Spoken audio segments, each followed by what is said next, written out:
Hello दोस्तों, नमस्कार। मैं कंचन मौर्य आप सभी का स्वागत करती हूँ दीदी के यूट्यूब चैनल पर और फेसबुक अकाउंट पर।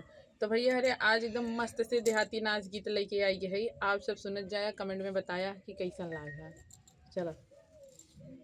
अब ना चली मन मानी तो हार पिया, अब ना चली मन मानी तो हार पिया, अब ना चली मन मानी तो हार पिया, अब ना चली मन मानी तो हार पिया।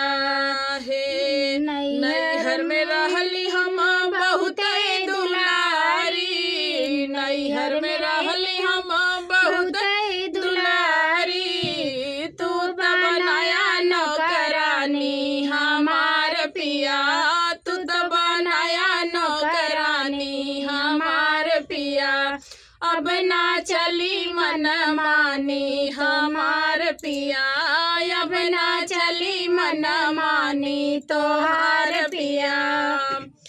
चार चार लड़का के हम महतारी, चार चार लड़का के हम महतारी, तू तो लिया सवतिनिया हमार पिया, तू तो लिया सवतिनिया हमार पिया, अब ना चली मन मानी तो हार पिया, अब ना चली मन मानी तो हार पिया।